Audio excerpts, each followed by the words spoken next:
modern ethics, living without God.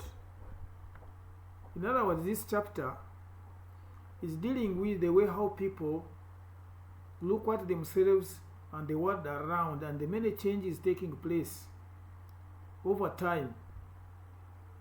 And in the modern ethics, which has taken place some time back, because what we are looking at previously was the classical, the ancient way of looking at how we live, how we lead others, and what is expected of us.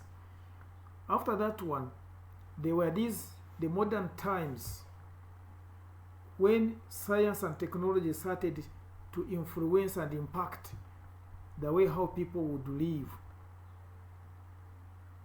When there were so many things of discovery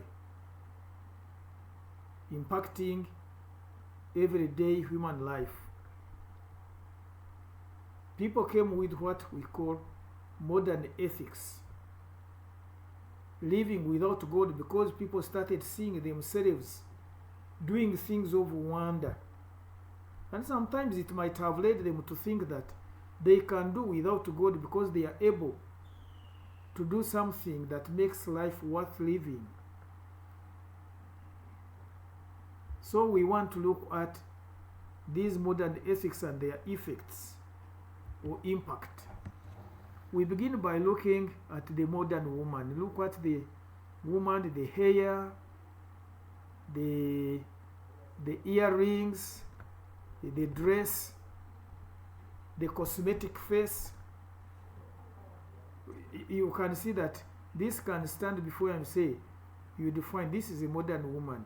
The change would dress, the dress would change, and the hair will also change with the time, because there are many different styles in the modern world. Then it brings us also to look at the modern person, a modern man. You can see how he is imposing himself, how he's dressed, how his face shows that he has been impacted differently from others. He has an air of, superiority, something like that. And we know we have come to experience that kind of life. So we want to introduce ourselves. We'll be looking at modernity and its meaning, the characteristics of modernity. How do you identify modernity, their characteristics? Like we saw, you can identify the gentleman or the lady with the characteristics shown. Then we want to see the place of God in modernity, where then we follow the substitute for God. What substitutes for God? The state of nature, morals without God or duty, and usefulness. The Christian response to modern ethics, then we shall conclude. In historical terms, the word modern has come to refer to a period roughly from the mid-1600s to the end of the last century. The socio-economic changes plus scientific and technological advancement of the 18th century Europe were the basis for the claim to modernity, as I had said earlier. Non-Western societies get inspiration. We can refer to non-Western societies like Africa. They get inspiration, knowledge from the modern ones in pursuit for development. And you will recall back as the Western world conquered other nations, they introduced their culture and influenced them with these modern ideas. And the conquest was enabled by discoveries using the science and technology that had developed them. So it helped them now to influence these people to pursue these developments. But what does modernity really mean? What does it mean? The Latin word modernus, modo, meaning just now. When we say I am a modern person, just now, what is current or the recent. And the word modern means people of today. People of today. So we can define by saying that modernism is the feeling of modern thought process, personal character appeal, and the practices of up-to-date lifestyles and technologies. We know we are living far beyond the modern times, but the modern times have left their influence here. We still use the word modern.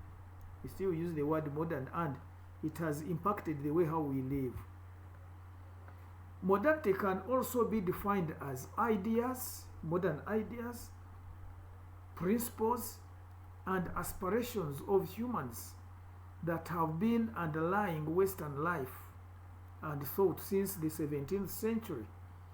And in this case, if you are doing something which is new, different from that one of last year and the other year, you can call it modern. It's recent. So, its nature makes it a philosophical doctrine, a kind of thinking, a kind of idea, a kind of belief and teaching. So we want to look at the characteristics of modernity. One, it has rejection of religious faith and answers. If you find anything that is against religious faith, and that is a characteristic of modernity. Belief in the ability of human reason, where they don't need God, they don't need any other person, they think human reason is all that they need. That is a characteristic of modernity. It has a belief in salvation through science and technology, what we call universalization. You can save yourself by means of science and technology. It also has an increase in materialism and mentalism. And of course, you see, as I said, although we are living a century beyond this one, but we are still having this mentality, this ideology of philosophy, that to be recognized in the society, you must have material, you have money. So you will see people are working very hard to increase their material possession and have abundant money in banks or at work. It has major social changes. It has brought urbanization. So urbanization is a result of modernity. During that period, that's when urban centers of life called towns and cities developed. It also brought the idea of individualism, because each person was chasing his or her personal pursuit. Individualism. As a result, it brings out the place of God to be thought or looked at in a different way. It brought disappointment with the evil and abuses in the church, which led to the loss of faith and the message of Christianity. We find that people started now to behave like the ordinary. They had to go out and look for wealth, materialism, look for money, prestige, and sought for higher positions, ranking, status. As a result, it brought evil and abuses in the church. So philosophers sought for direction from the ancient Greek philosophical idea of using human reason.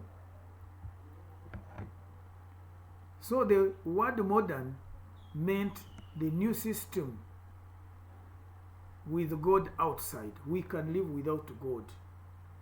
They were able to invent certain things which would help them to do much more, or to do this themselves manufacturing. Of course, they were manufacturing industries. They were enabled to move from point A to point B through their innovations, making boats or making ships. And later they made aeroplanes. And this made them proud, and they thought that no, this was not God's work, their own work. So we can do without God. Substitute for God. And this brings the idea of evolution. The idea of evolution is a scientific idea, meaning change in the genetic composition of a life form over generations. As generations come and go, then there is what we would see as an evolution of humanity. As a result of natural selection, this explains behavior and brings us to what we call as natural selection, survival of the fittest. And we all know that we look for a means to survive, so the survival of the fittest.